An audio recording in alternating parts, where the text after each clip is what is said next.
Hi everyone, it's Jenny B from Jenny B Studios. That's Jenny with an I.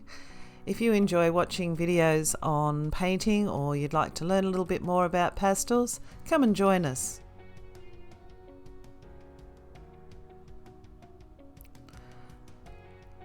Hi everyone, hope you're all doing well out there. First off, I want to say a big thank you to all my subscribers. You guys are an absolute treasure. Without you, I would not be encouraged to do any more videos. So thank you, thank you, thank you.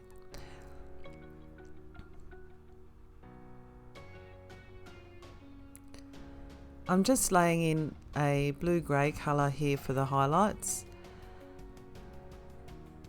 If I had have gone in for white, it would have looked quite unnatural. The pastels that I'm using for this is Unison Pastel Sticks and Carbothello pencils, and I'll also be integrating that with some Art Spectrum pastel sticks. These give me a lovely smooth colour.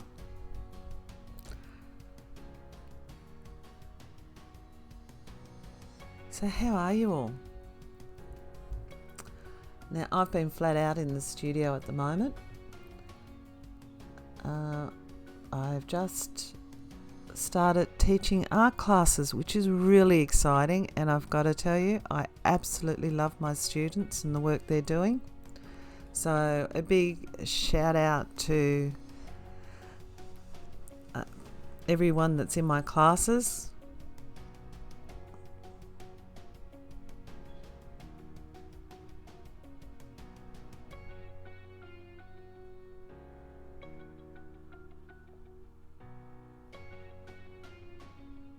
Now this is actually painted on pastel matte paper, and I'm just scrubbing in some of the underlying tone.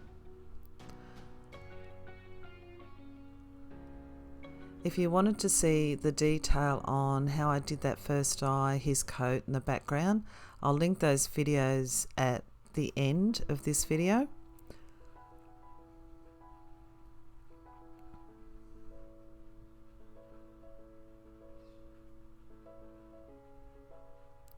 Just popping in the lights where I see them and some of the undercolour where I see that.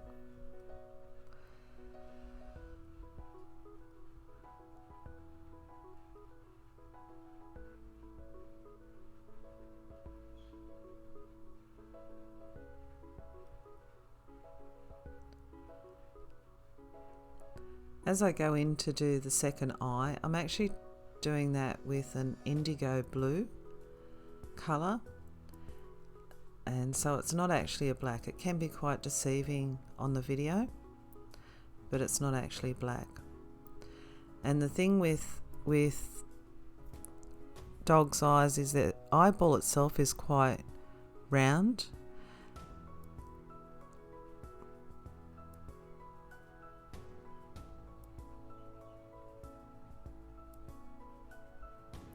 Now you can see that with my sticks here, they're not real sharp because they don't need to be.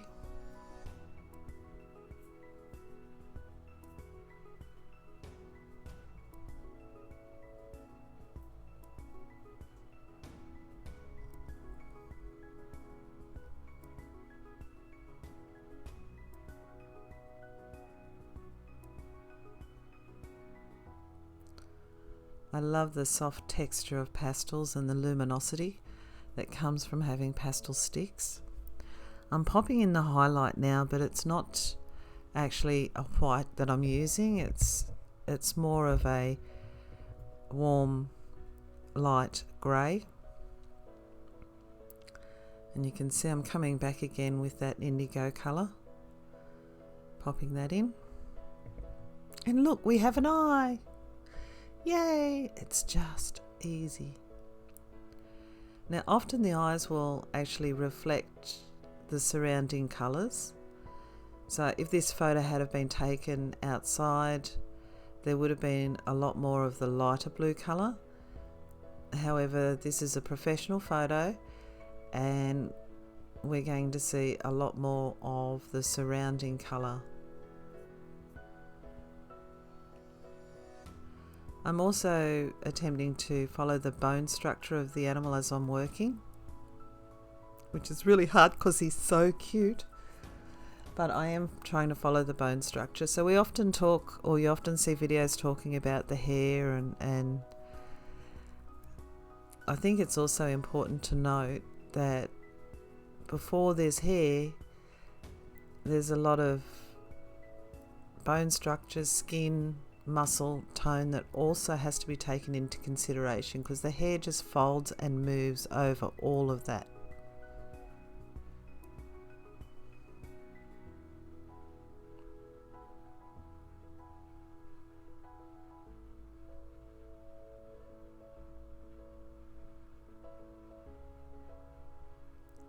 This will be the darker side of the face.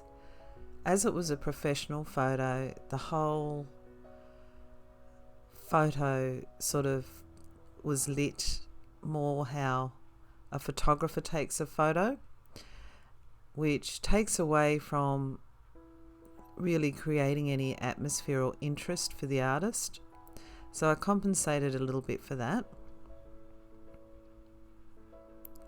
Now you can see how that eye socket's really standing out.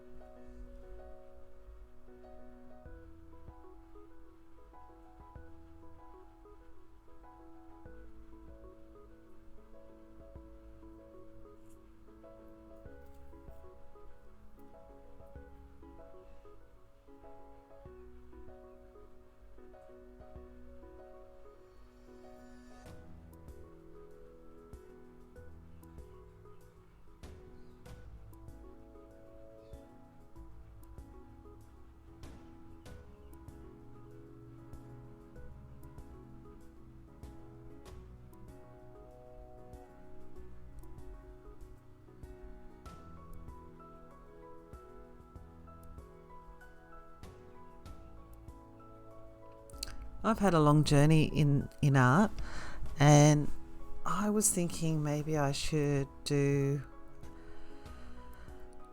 a quick chat session called Jenny's Journals about, my first year of returning back to art, what I went through, how it's gone. But I don't know if you guys are interested in hearing that. So if you are, please let me know. You can catch up with me either here on YouTube or Facebook or Instagram. And I think Bella and I should pretty much sit down and tell our story. What do you reckon? Now, when I'm softening down like this, it's like a fairy's touch. It's just really soft. I don't need to push hard at all.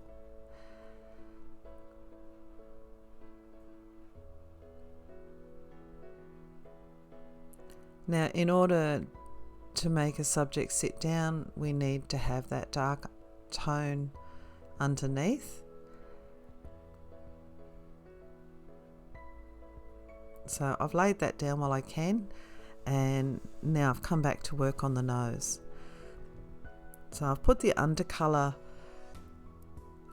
of the nose in first. If I had have gone in and just done the nose all black, it wouldn't give it any shape or form, and I also run the risk of losing the drawing underneath. Now, not all dogs have black nose, but we do think they do. So we need to, as artists, pop in those undercolours that actually exist. And for this little guy, they're quite warm tones. And as I build up the tones, I also build up the colour. So for those of you who don't know the difference between tone and colour, we often call our colours hues. So you could have a blue, but you could have, say, a light blue would be a hue of blue. that makes any sense. And tone refers to the colours going from white to black. So if you laid out colours going from white to black with all the greys in between, and then you put a colour over it, it would change the hue of that colour because of the tone. So I hope that makes sense, and I hope that makes it a bit easier for you.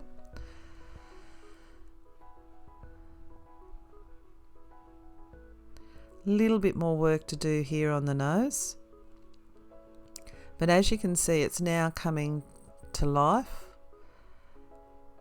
and you can see that it's starting to look more realistic. So even if you are a big dog lover like I am, I love all animals, but yeah, I love my Bella, and you're looking at noses, we already have a preconceived idea that a dog's nose is black. It's not.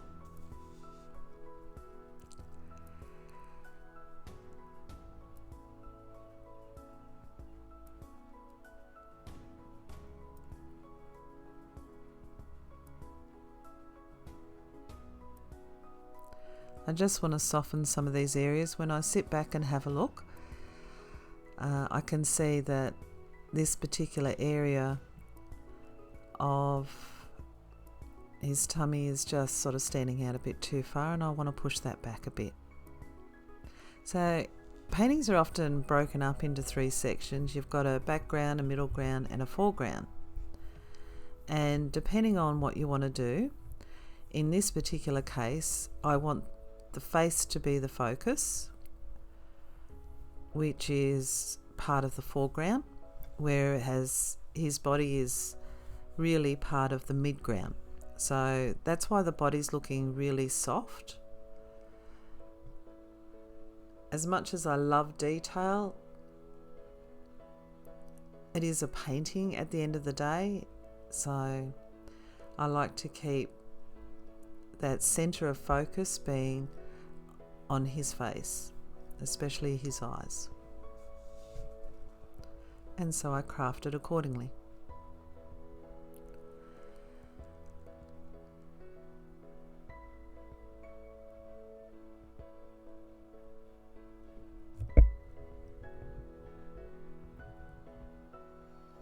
Just a couple of quick touch-ups there with the pencil, just giving you a hint of that side of the face.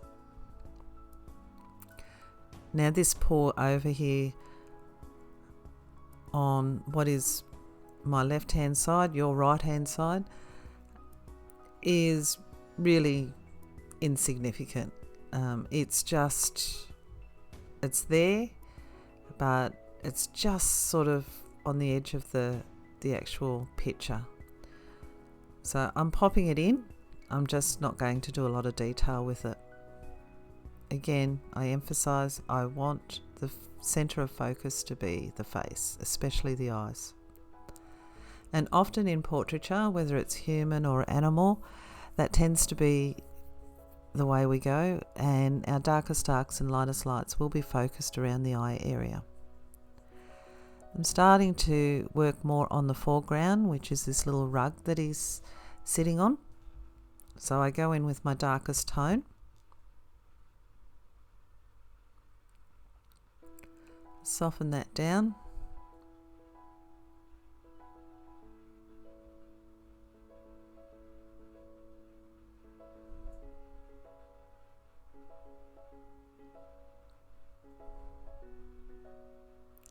I want to create a little bit of interest in this rug. I lay in my mid-tone. Now you can see here that with the stick, I'm actually putting in what I call a staccato stroke, which are just really short notes of colour. And I'm doing this in the exact same way I would do with hair, in the fact that I'm doing it in the direction that it stands.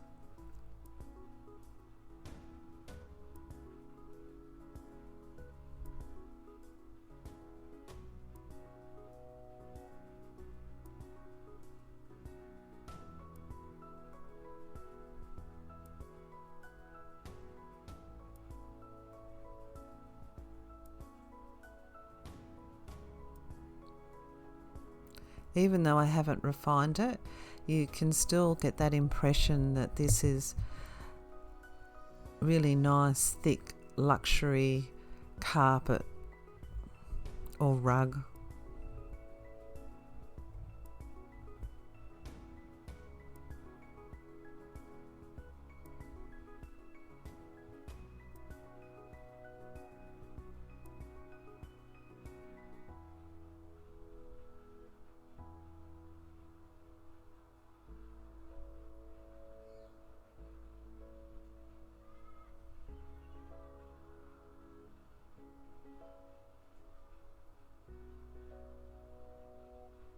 And I just keep spinning my pastel stick around as I work so that I don't just flatten one side.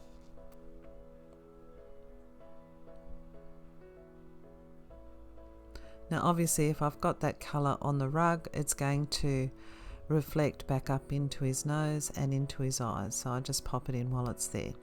And that's a unison colour.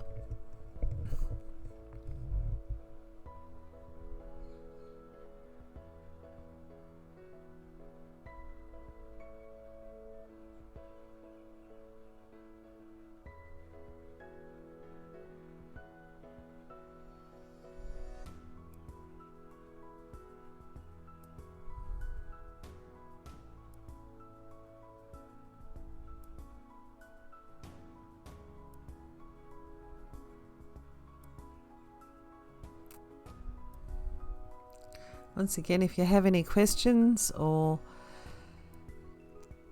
you want me to show you something, please let me know. Now these videos are quite long, and someone said to me anything over 10 minutes on YouTube rarely ever gets shown. So I ask you to like, subscribe and share if you think you know of someone who might be interested in this.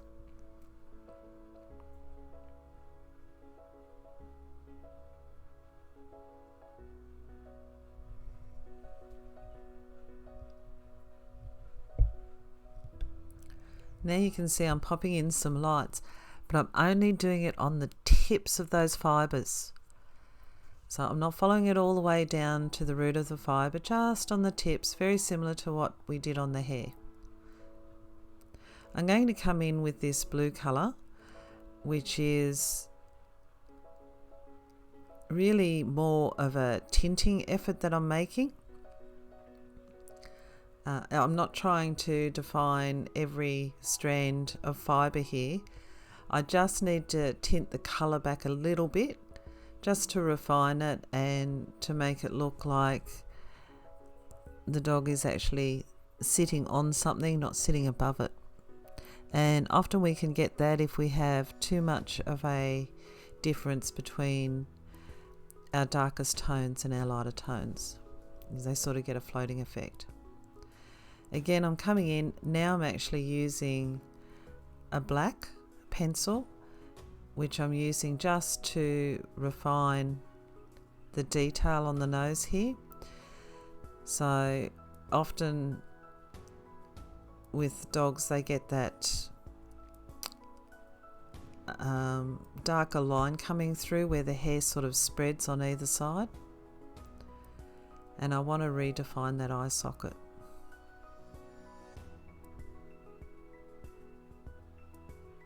It's really just more strengthening, and you know, I'm not trying to draw in every hair on the head.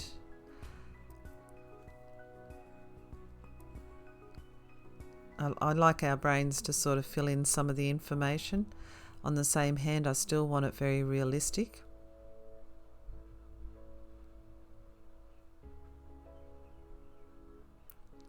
When I put in these whiskers, just one stroke as I do it. Just touching up some of that fine hair on the muzzle underneath. And guys, that's it for today.